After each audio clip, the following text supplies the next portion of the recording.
Do Evangelho de João, capítulo 4, versículos do 1 ao 30.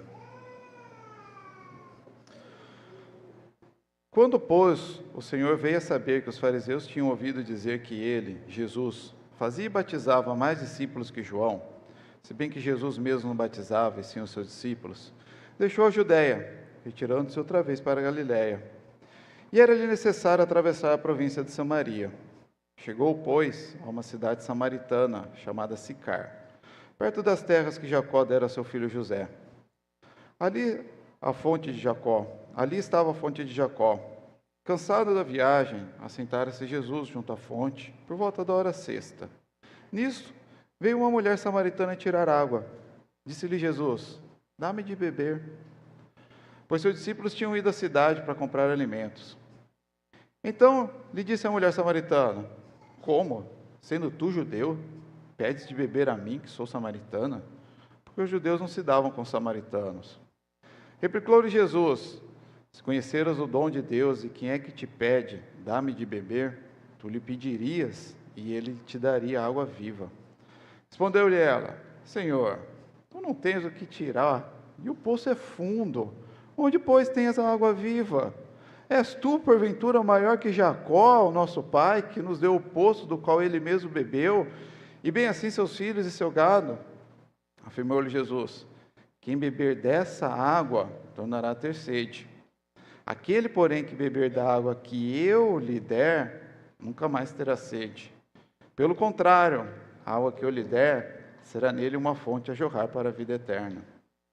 Disse-lhe a mulher: Senhor, dá-me dessa água para que eu não mais tenha sede, nem precise vir aqui buscá-la. Disse-lhe Jesus: vai, chama teu marido e vem cá. Ao que lhe respondeu a mulher: não tenho marido. Replicou-lhe Jesus: bem disseste, não tenho marido. Porque 5 maridos já tiveste, e esse agora tens não é teu marido. Isso disseste com verdade. Senhor, disse-lhe a mulher, vejo que tu és profeta. Nossos pais adoravam nesse monte. Vós, entretanto, dizeis que em Jerusalém é o lugar onde se deve adorar. Disse-lhe Jesus: mulher, podes crer-me que a hora vem, quando nem neste monte, nem em Jerusalém adorareis o Pai.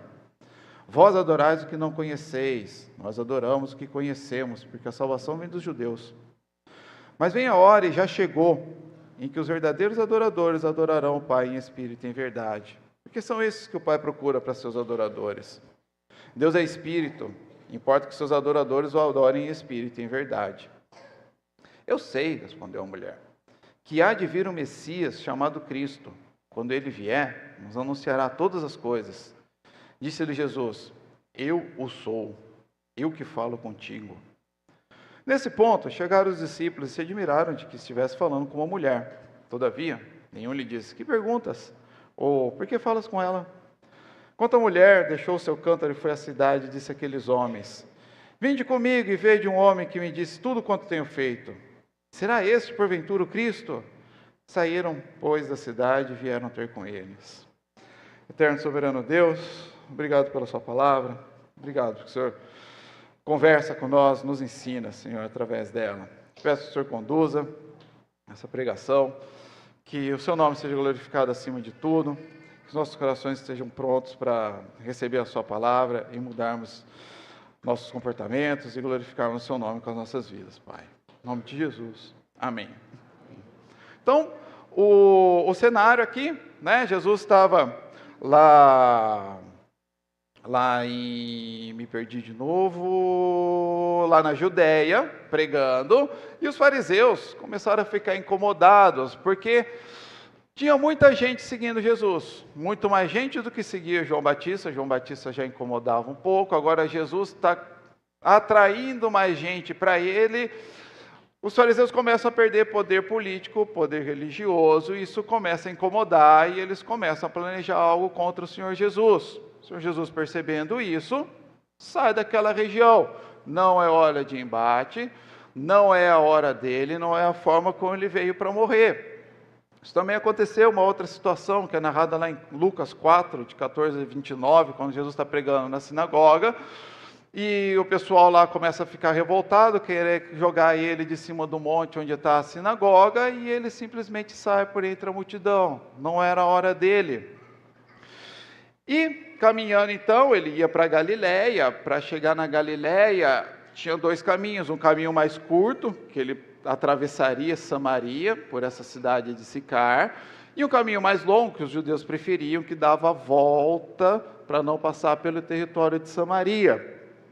E aqui, no versículo 4, João coloca: era-lhe necessário atravessar a província de Samaria. Era-lhe necessário porque isso estava programado, porque o Senhor Jesus veio já com uma agenda pronta, uma agenda celestial, já escrita, já determinada antes da criação do mundo. Ele já tinha esse propósito, ele veio com um propósito e ele seguiu esse propósito.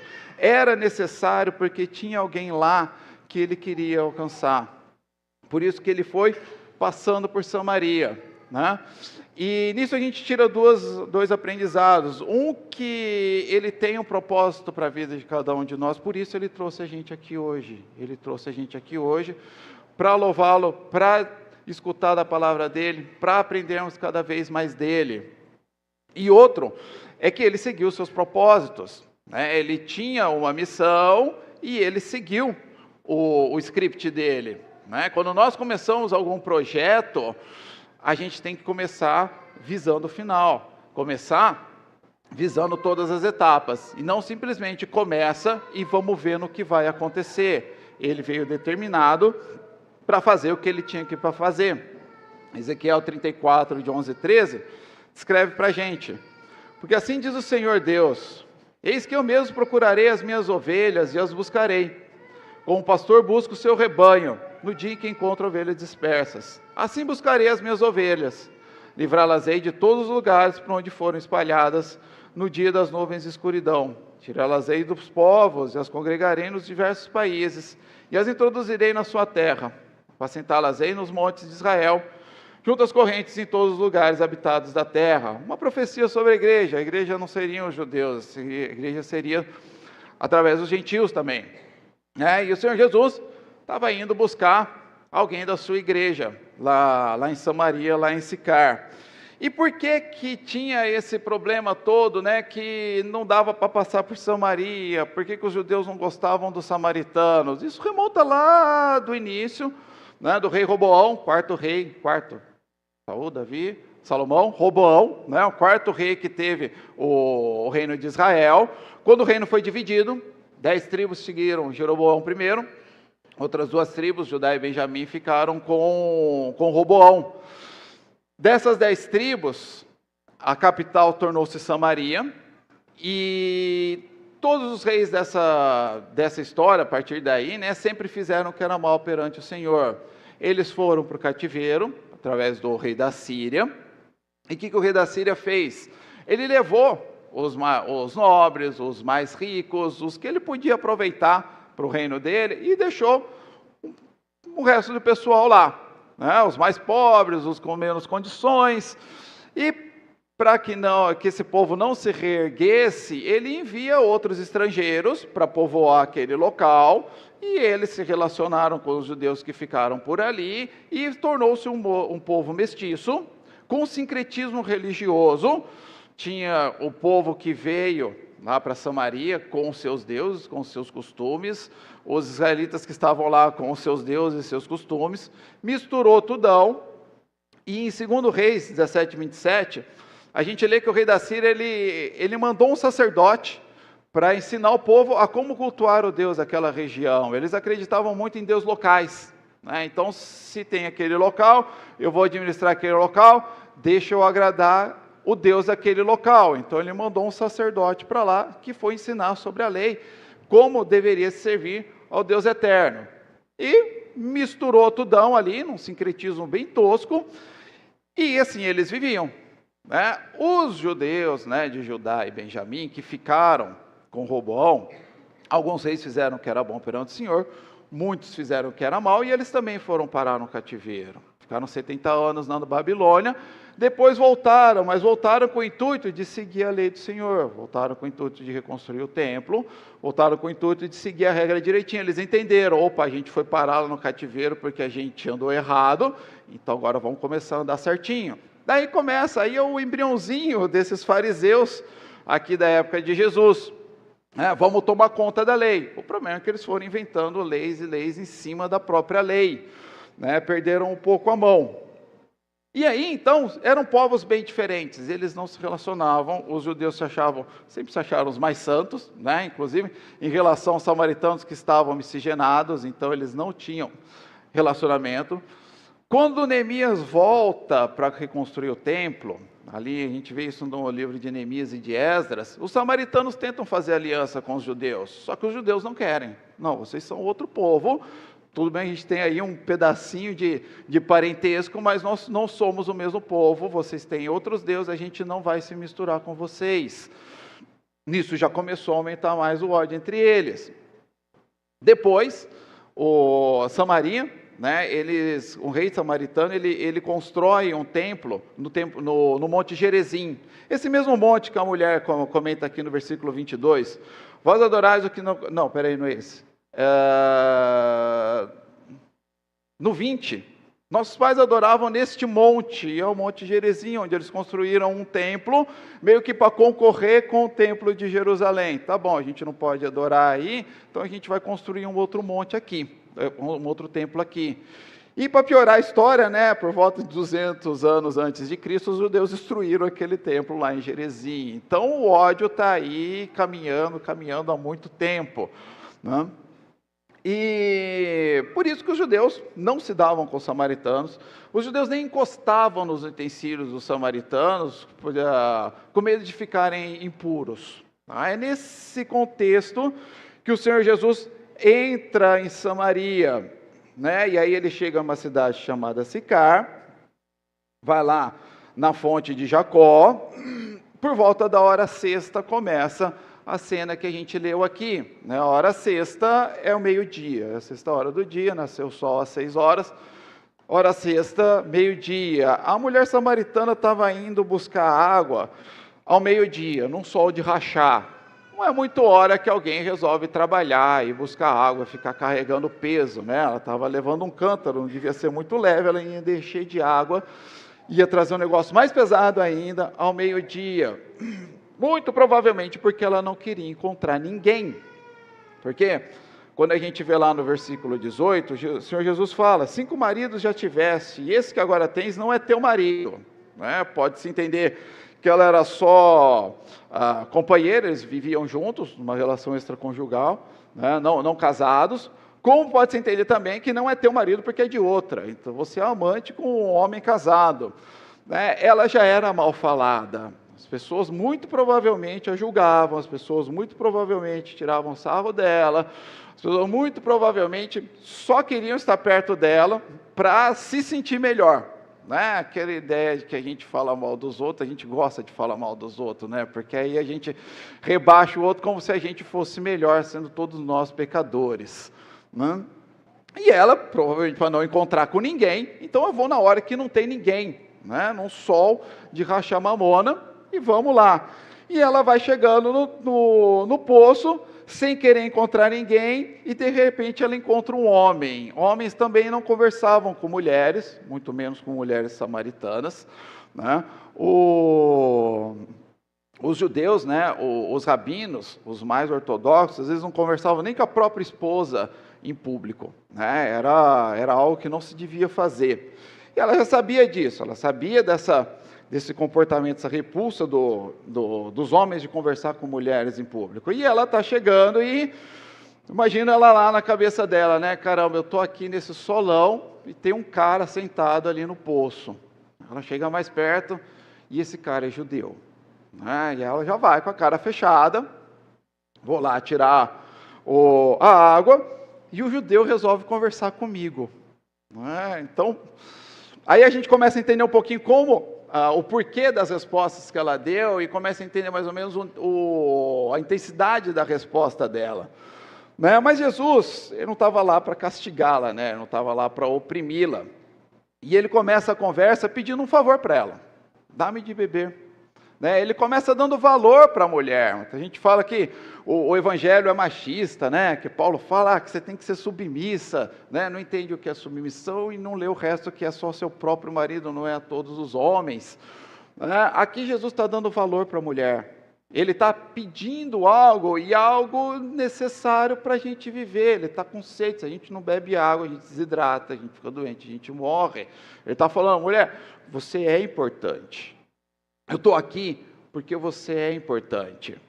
Né? E eles estavam sozinhos ali. A gente vê isso no versículo 8, porque os discípulos tinham ido à cidade para comprar alimentos. Então a mulher samaritana vai responder ao judeu que começou a falar com ela. Né? Feliz da vida de encontrar um judeu onde ela não queria encontrar nem os próprios samaritanos. Por isso, muito provavelmente, ela é bem irônica.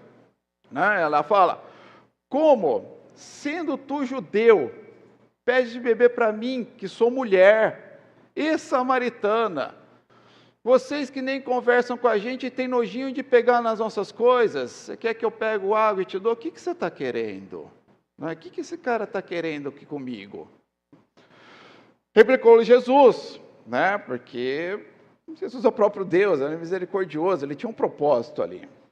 E ele se apresenta, né? Se conheceras o dom de Deus, e quem é o que te pede, dá-me de beber, tu lhe pedirias, e ele te daria água viva. E ele continua a conversa. Aqui a gente também aprende, né, com Jesus, que ele não se importa com o que as pessoas vão pensar, como se aparecesse alguém ali e visse um mestre conversando com uma mulher samaritana. Isso seria o fim do ministério dele, e a boca pequena ia rolar para tudo quanto é lado, e acabaria com o ministério dele.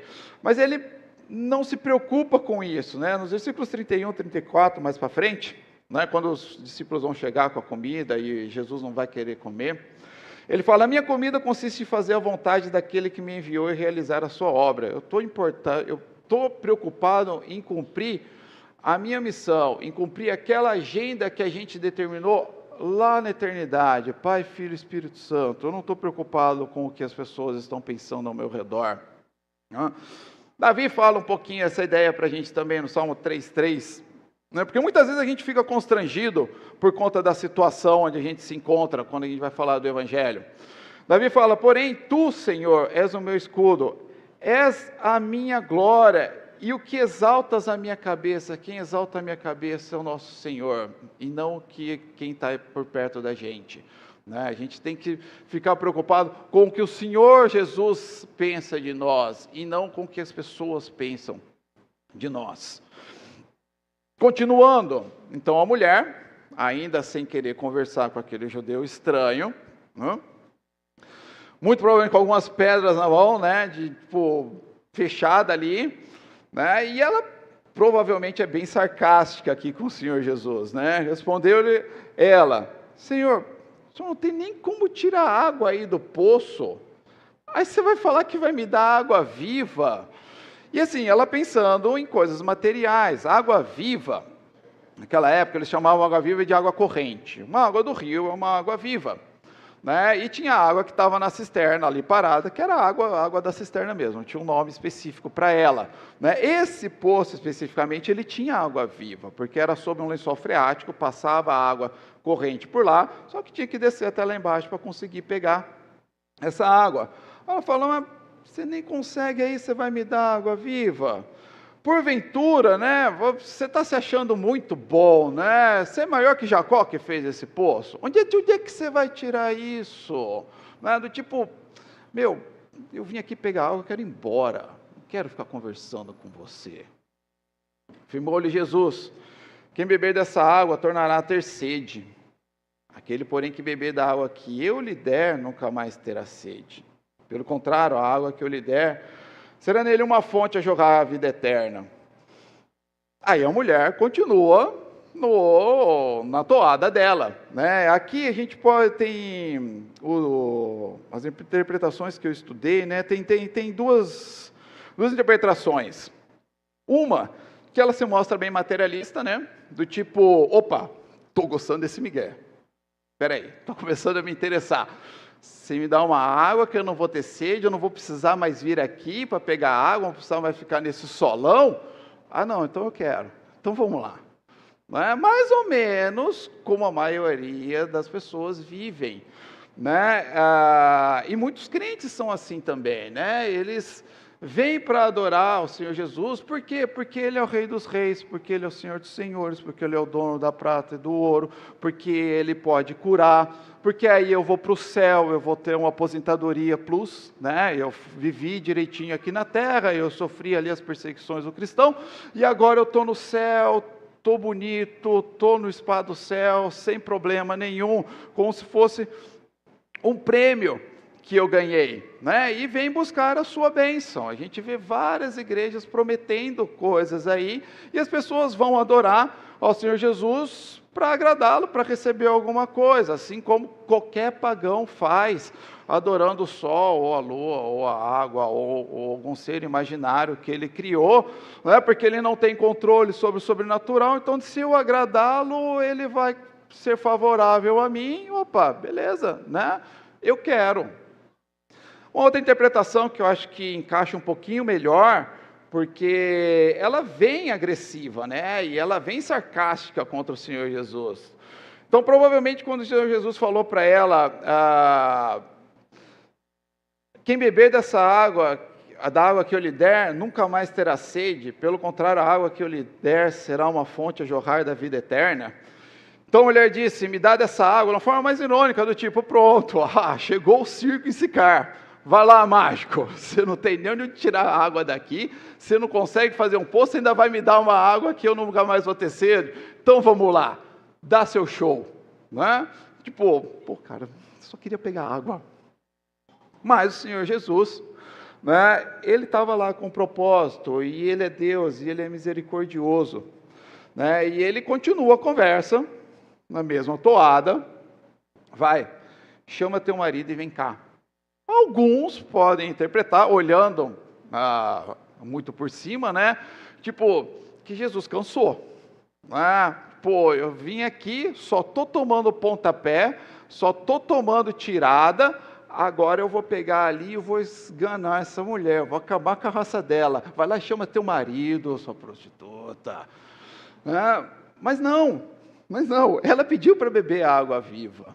E para a gente beber a água viva, a gente tem que entender a missão do Senhor Jesus Cristo, a gente tem que entender quem é o Senhor Jesus Cristo, que Ele veio, porque Deus amou o mundo de tal maneira, que deu seu Filho unigênito, para que todo que nele crê, não pereça, mas tenha vida eterna. A gente precisa reconhecer que nós somos pecadores, e que nós precisamos dele para ter a vida eterna. É o que o Senhor Jesus está fazendo aqui. Você quer beber da água? Eu sei que você quer beber da água. Eu estou aqui para te dar água. Mas você só vai conseguir beber essa água se você entender que você é pecadora. Por isso que Ele expõe o pecado dele. Nós só vamos ter passos verdejantes, como o pastor comentou aqui na liturgia, se Ele for o nosso pastor, e Ele só vai ser o nosso pastor quando nós entendemos que nós precisamos ser guiados, quando nós entendemos que os nossos caminhos são tortos, quando nós entendemos que nós somos pecadores e nós precisamos de um mediador, nós precisamos do Senhor Jesus Cristo. É isso que Ele fala aqui. Ele mostrou o pecado dela, Ele não deu bronca nela, Ele não quis expor para todo mundo, estavam só eles lá, os discípulos tinham saído. Ele só estava mostrando para ela que ela é pecadora. Ao que Ele respondeu à mulher, não tenho marido. Provavelmente ela deve ter dado uma resmungada, tipo, eu não tenho marido, né? Pô, agora você sabe aqui o que eu faço, né? E é difícil a gente assumir erro, todo mundo tem essa dificuldade. Nós temos um orgulho muito grande, né? Um orgulho que nos impede até de querer estar perto do nosso Senhor, fruto do pecado, né? E aí o Senhor Jesus complementa, né? Agora a gente vai te tratar. Porque 5 maridos já tiveste, esse que agora tens não é teu marido. Isso disseste com verdade. Agora que você entendeu que é pecadora, né? Você sempre buscou se satisfazer em relacionamentos. Não é aí que vai estar a água viva. Não é na riqueza, não é na posição social, não é nos seus bens, não é na forma como você fala, na sua profissão, que você vai arranjar, que você vai conseguir uma água que te sacia a sede, essa sede que todo ser humano tem de Deus. Nós somos criados para estar na presença de Deus. Por causa do nosso pecado, nós nos afastamos dele. Isaías fala que os nossos pecados faz divisão entre nós e o nosso Deus. A gente vendo lá em Gênesis mesmo, logo após terem pecado, Adão e Eva, de comido o fruto proibido, quando Deus chega ao jardim, o que eles fazem? Eles se escondem. Normalmente o ser humano não quer relacionamento com Deus. Romanos 1, somos aborrecidos de Deus e não reconhecemos como Criador. E buscamos saciar esse relacionamento, a falta que a gente tem desse relacionamento, com outras coisas. É isso que o Senhor Jesus está falando aqui para a mulher. Você estava procurando no lugar errado. Agora que você entendeu que é pecadora, agora você consegue beber da água da vida. E ela entendeu, tanto que ela entendeu, que ela reconhece o Senhor como profeta. Talvez ela não tivesse um conhecimento religioso o suficiente para entender ele como Messias. Os samaritanos até entendiam que viria um Messias, mas eles não sabiam exatamente como seria mais um profeta, E aí ela já, peraí, realmente, eu estou errada mesmo, você tem razão, eu estava procurando o lugar errado, mas como é que eu faço para agradar esse Deus? Como é que eu faço para adorá-lo direitinho? Porque nossos pais falavam que é aqui, os judeus falam que é ali. É como se eu viesse para o próprio Deus e falasse: Deus, como é que você quer que eu te adoro? E aí o Senhor Jesus fala, vós adorais o que não conheceis. Quando ele fala vós adorais o que não conheceis, é por conta do sincretismo que tinha ali em Samaria. Eles não sabiam exatamente o que eles estavam fazendo. Os judeus sabiam, porque eles estavam seguindo ali a lei. Não que eles fizessem corretamente, mas eles sabiam o Deus que eles estavam buscando. E o Senhor Jesus fala: vem a hora e já chegou que os verdadeiros adoradores adorarão o Pai em espírito e em verdade, porque esses são os que o Pai procura para adoradores. Aqueles que adoram conscientemente de que precisam do Senhor Jesus Cristo para chegar até Deus Pai. Aqueles que se entendem pecadores e sabem que precisam de um mediador, sabem que por eles mesmos eles não conseguem agradar a Deus, eles têm essa consciência e eles adoram da forma que agrada ao Senhor, baseado na verdade, baseado na palavra de Deus.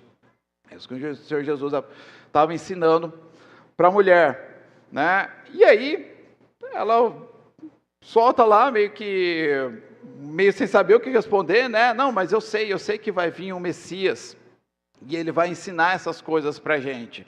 E o Senhor Jesus se revela de vez, Eu sou, eu que falo contigo. Ele usando a mesma expressão que foi usada por Moisés lá no deserto, no episódio da sarça, quando Deus comissiona Moisés a ir para o Egito e libertar o povo, Moisés fala: mas se eles perguntarem seu nome, o que eu vou falar? E Deus fala: eu sou.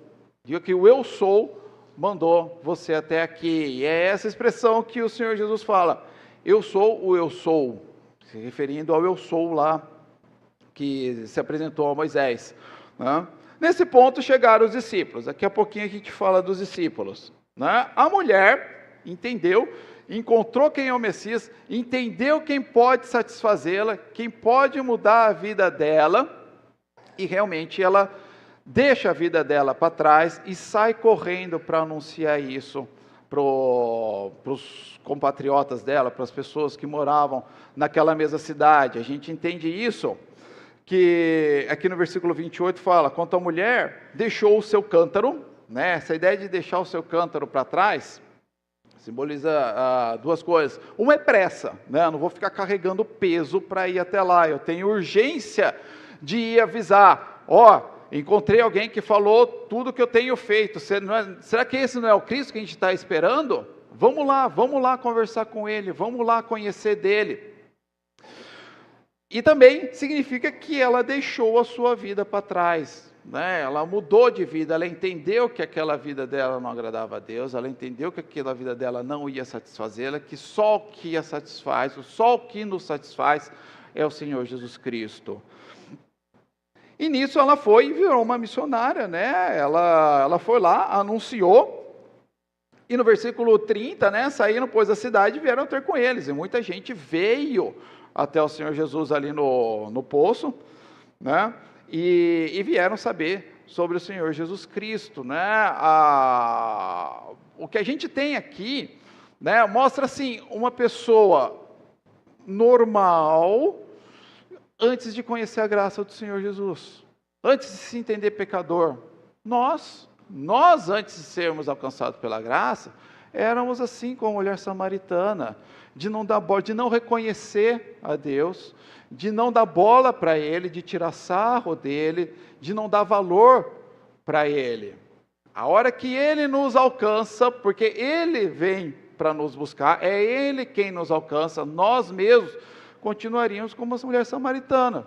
Se o texto tivesse terminado no versículo 15, ela tinha saído com raiva, ia contar para uma outra amiga, ó, sabe aquele judeu, e só, e não ia mudar de vida. Mas o Senhor Jesus, Ele se apresenta a gente, né? E Ele se apresenta a gente através da sua palavra. Oi, está vivo ainda. E a reação que se espera, né, quando você encontra o Salvador da sua vida, aquele que vai mudar a sua vida, que você não consiga segurar isso e espalhe para as outras pessoas. Voltando para os discípulos, então ali no versículo 8, fala que eles foram para a cidade para comprar alimentos. Ok, eles chegaram lá, eles não gostavam muito dos samaritanos, mas eles tiveram que conversar, eles tiveram que pedir lá para comprar o pão, o vinho, talvez, que eles tenham comprado lá para beber junto com o pão, talvez a manteiga ou o peixinho para colocar ali para misturar, né? E muito provavelmente, com certeza, né, os samaritanos estranharam que esses judeus estão vindo aqui comprar coisa da gente, né? Teve algum tipo de conversa, a gente não sabe a conversa que foi, mas teve algum tipo de conversa, provavelmente do tipo, o que vocês estão fazendo aqui? Né? E eles voltaram, a gente vê aqui no versículo 27, eles voltaram sozinhos, ninguém veio com eles, e eles ainda, ao olharem Jesus conversando com uma mulher, eles ficaram admirados, tipo, o que o mestre está falando com essa mulher? Porque eram preconceituosos também, eles também entendiam que judeu não tem que se dar com samaritano, que homem não tem que conversar com mulher em público. No fundo, eles estão reprimindo o Senhor, eles estão discordando do Senhor Jesus. Ninguém pergunta nada, ninguém fala nada, Ele é o mestre, sei, depois talvez Ele fale alguma coisa para a gente, mas está esquisito. E a mulher samaritana, ela vem para reprovar o nosso silêncio como igreja, porque muitas vezes a gente vai para lugares, a gente convive com pessoas e a gente não fala do Senhor Jesus Cristo. Ela teve esse encontro e saiu anunciando, e nós que temos esse encontro e que conhecemos muito mais do que ela conheceu, muitas vezes nós não anunciamos ao Senhor Jesus Cristo, né? Muitas vezes nós guardamos para nós como se fosse coisa para a gente aqui para dentro da igreja, e vamos comer a comida aqui que a gente trouxe ali, e vamos ficar aqui com o nosso mestre, né?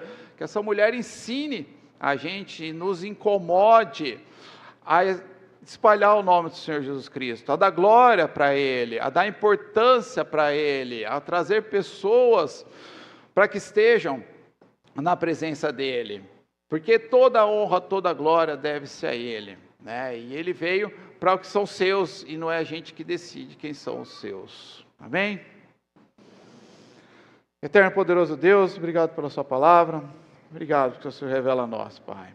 Cuida dos nossos corações, cuida do nosso espírito, trabalha em nossos corações, dá-nos a coragem e intrepidez dessa mulher samaritana, de anunciar o seu nome, de anunciar o seu evangelho entre os povos, entre as pessoas que convivem conosco, Pai. Em nome de Jesus. Amém. Se você pudesse, coloque de pé. Recebam a bênção.